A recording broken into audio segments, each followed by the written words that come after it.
ವಿರಾಮದ ಬಳಿಕ ಮತ್ತೆ ಸ್ವಾಗತ. ಲೋಕಸಭೆ ಚುನಾವಣೆಯ ಹೊಸ್ತಿಲಲ್ಲಿ ಮಾಜಿ ಪ್ರಧಾನಿ ಎಚ್.ಡಿ. ದೇವೇಗೌಡ ಅವರು ಲೋಕಸಭೆ ಚುನಾವಣಾ ಅಖಾಡಕ್ಕೆ ಇಳಿದಿದ್ದಾರೆ. ತಮ್ಮ ತವರು ಜಿಲ್ಲೆ ಹಾಸನದಲ್ಲಿ ಮಾಜಿ ಪ್ರಧಾನಿ ಎಚ್.ಡಿ. ದೇವೇಗೌಡರು ಪ್ರವಾಸವನ್ನ ಹಮ್ಮಿಕೊಳ್ತಾ ಇದ್ದಾರೆ. ಜಿಲ್ಲೆಯ ಮೂಲೆ ಮೂಲೆಗೂ ಕೂಡ ದೇವೇಗೌಡರು ಪ್ರವಾಸವನ್ನ ಹಮ್ಮಿಕೊಳ್ತಾ ಇದ್ದಾರೆ. ಬೇಲೂರಿನ ಬಯಲು ರಂಗಮಂದಿರದಲ್ಲಿ ನಾಯಕರ ಜೊತೆಯಲ್ಲಿ ಸಭೆ ಕೂಡ ಹಮ್ಮಿಕೊಂಡಿದ್ದಾರೆ. ಇನ್ನು ಸಭೆಯಲ್ಲಿ ಎಚ್.ಡಿ. ರೇವಣ್ಣ, ಪ್ರಜ್ವಲ್ ರೇವಣ್ಣ ಸೇರಿ ಹಲವಾರು ನಾಯಕರು ಭಾಗಿಯಾಗಿದ್ದಾರೆ. ಮುಖಂಡರು ಹಾಗೂ ಕಾರ್ಯಕರ್ತರು ಕೂಡ ಸಭೆಯಲ್ಲಿ ಭಾಗಿಯಾಗಿದ್ದರು. ಕೆಲವು ಕ್ಷಣಗಳಲ್ಲಿ ಸಭೆಗೆ ಹಾಜರಾಗಲಿದ್ದಾರೆ ಎಚ್.ಡಿ. ದೇವೇಗೌಡರು. ಇನ್ನೇನು ಕೆಲವೇ ಕ್ಷಣದಲ್ಲಿ ಅವರು ಕೂಡ ಬಂದು ಸಭೆಯಲ್ಲಿ ಹಾಜರಾಗಲಿದ್ದಾರೆ. ಚುನಾವಣೆ ಸಿದ್ಧತೆ ಬಗ್ಗೆ ಚರ್ಚೆ ಕೂಡ ನಡೆಸಲಿದ್ದಾರೆ ನಾಯಕರು. ಏನೆಲ್ಲ ಸಿದ್ಧತೆಗಳಾಗಿದ್ದಾವೆ, ಅದೇ ರೀತಿಯಾಗಿ ಯಾವ ರೀತಿಯಾಗಿ ಚುನಾವಣೆಯನ್ನು ಎದುರಿಸಬೇಕು, ಪಕ್ಷವನ್ನು ಬಲಪಡಿಸೋದಕ್ಕೆ ಏನೆಲ್ಲ ಮಾಡಬೇಕು, ಮತಗಳನ್ನು ಸೆಳೆಯೋದಕ್ಕೆ ಏನೆಲ್ಲ ಮಾಡಬೇಕು, ಅದೇ ರೀತಿಯಾಗಿ ಪಕ್ಷದಲ್ಲಿ ಇರುವಂತಹ ಅಸಮಾಧಾನವನ್ನು ತೊಡೆದು ಹಾಕೋದಕ್ಕೆ ಅಂತ ಏನೆಲ್ಲ ಕಾರ್ಯಚಟುವಟಿಕೆಗಳನ್ನು ಕೈಗೊಳ್ಳಬೇಕು, ಇದೆಲ್ಲದಕ್ಕೂ ಸಂಬಂಧಪಟ್ಟಂತೆ ಚರ್ಚೆ ಆಗಲಿದೆ. ಅದೇ ರೀತಿಯಾಗಿ ಮೈತ್ರಿಯಾಗಿದೆ ಪಕ್ಷದಲ್ಲಿ. ಹೀಗಾಗಿ ಬಿಜೆಪಿಯ ಜೊತೆಯಲ್ಲಿ ಯಾವ ರೀತಿಯಾಗಿ ಮೈತ್ರಿಯನ್ನು, ಸಮನ್ವಯತೆಯನ್ನು ಕಾಯ್ದುಕೊಂಡು ಹೋಗಬೇಕು, ಮೈತ್ರಿ ಧರ್ಮವನ್ನು ಯಾವ ರೀತಿಯಾಗಿ ಕಾಪಾಡ್ಕೊಂಡು ಹೋಗಬೇಕು, ಅದೇ ರೀತಿಯಾಗಿ ಮೈತ್ರಿಯ ಜೊತೆಗೆ ಸೇರಿಕೊಂಡು ಯಾವ ರೀತಿ ಚುನಾವಣೆಯನ್ನು ಎದುರಿಸಬೇಕು, ಅದೇ ರೀತಿಯಾಗಿ ಮೈತ್ರಿಯ ಮತಗಳನ್ನು ಯಾವ ರೀತಿಯಾಗಿ ಸೆಳಿಬೇಕು, ಇದೆಲ್ಲದಕ್ಕೂ ಸಂಬಂಧಪಟ್ಟಂತೆ ಚರ್ಚೆ ಆಗಲಿದೆ. ಕೇಂದ್ರ ಸರ್ಕಾರ ಒಂದು ತಾಳ್ಮೆಯಿಂದ ಹೇಳಿ ಅವತ್ತು ಅದು ಪಡ್ಕಾಡಿ ಒಂದೂವರೆ ವರ್ಷದಿಂದ ಅದನ್ನು ತಗೊಳಕ್ ಮಾಡಿದ್ರೆ ಸುಮ್ಮನೆ ಇರಬೇಕು. 12,500 ಪ್ಲಸ್ 1.5 ಅಂತ ಮಾಡಿದ್ರು. ನಾನು ಕೇಳ್ತಾ ಇರೋದು ಇಷ್ಟೇ, ನಿಮ್ಮ ವ್ಯವಸ್ಥೆಗೆ ಚುನಾವಣೆ ಗೆಲ್ಲಕ್ಕೆ 15,000 ಅಂತ ಹೇಳಿದ್ರಲ್ಲ, ನೀವು 12,000 ಮಾಡಿದರೆ 8,000 ಇರೋದು 4,000 ಕೊಟ್ಟರೆ ಕೇಂದ್ರದವರು. ನೀವು 15,000 ಕೊಡಿ, 3,000 ಕೊಡಿ ಹೆಚ್ಚಿಗೆ.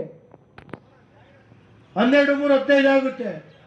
ಅದು ಮಾಡೋಕ್ಕಾಗದು ಹೋದ್ರೆ ನಾವು ಚುನಾವಣೆ ಗೆಲ್ಲಕ್ಕೋಸ್ಕರ ಬರೀ ಸುಳ್ಳು ಭರವಸೆ ಕೊಟ್ಟಿದ್ದೀವಿ. 15,000 ಅಂತ ಹೇಳಿ ಈ ರಾಜ್ಯದ ರೈತರು, 8 ಜಿಲ್ಲೆಯ ರೈತರನ್ನ ಕ್ಷಮೆ ಕೇಳಿ ಅಂದೋದ್ರೆ ಇದು ಒಂದು ಭಾಗ. 12,000 ಕೇಂದ್ರ ಸರ್ಕಾರ ಒಂದು ತಾಳ್ಮೆಯಿಂದ ಹೇಳಿ ಅವತ್ತು ಅದು ಪಡ್ಕಾಡಿ.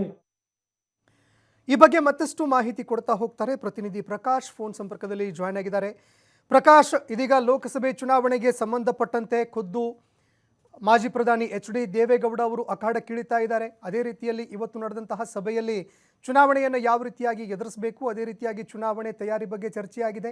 ಸಭೆಯಲ್ಲಿ ಏನೆಲ್ಲ ಚರ್ಚೆ ಆಯಿತು, ಅದೇ ರೀತಿಯಾಗಿ ಮಾಜಿ ಪ್ರಧಾನಿಯವರ ಅಖಾಡಕ್ಕೆ ಇಳಿತಾ ಇರುವಂಥದ್ರಿಂದ ಪಕ್ಷಕ್ಕೆ ಏನೆಲ್ಲ ಲಾಭ ಆಗ್ಬೋದು ಅಂತ. ಸಂತೋಷ್, ಈಗಾಗಲೇ ಹಾಸನ ಜಿಲ್ಲೆಯಲ್ಲಿ ಒಂದು ರೀತಿ ಲೋಕಸಭಾ ಚುನಾವಣೆಯ ತಾಲೀಮು ಆರಂಭವಾಗಿದೆ ಅಂತಾನೆ ಮೊದಲನೇದಾಗಿ ಹೇಳ್ಬೋದು. ಇವತ್ತು ಹಾಸನ ಜಿಲ್ಲೆ ಬೇಲೂರು ಪಟ್ಟಣದ ಚೆನ್ನಕೇಶವನ ಸ್ವಾಮಿಯ ಸನ್ನಿಧಾನದಲ್ಲಿ ದರ್ಶನ ಪಡೆದ ನಂತರದಲ್ಲಿ ಈಗಾಗಲೇ ಮಾಜಿ ಪ್ರಧಾನಿ ಎಚ್.ಡಿ. ದೇವೇಗೌಡರು ಜೆಡಿಎಸ್ ನ ಸಭೆಯಲ್ಲಿ ಕೂಡ ಪಾಲ್ಗೊಂಡಿರುವಂತದ್ದು.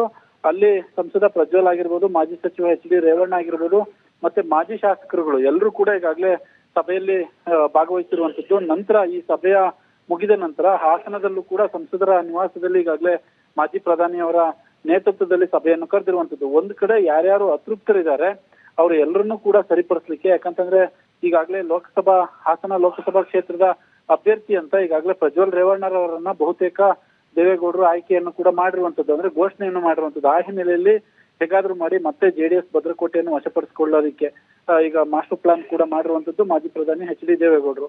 ಹಾಗಾಗಿ ತಮ್ಮ ಇಡೀ ವಯಸ್ಸಿನಲ್ಲೂ ಕೂಡ ಈಗ ಬೇಲೂರಿನಿಂದ ಸಭೆ ಮಾಡುವ ಮುಖಾಂತರ ಜೆಡಿಎಸ್ ನ ಕಾರ್ಯಕರ್ತರಲ್ಲಿ ಚೈತನ್ಯ ತುಂಬಲಿಕ್ಕೆ ಈಗಾಗಲೇ ಸಭೆಯನ್ನು ಕೂಡ ಮಾಡ್ತಾ ಇರುವಂತದ್ದು.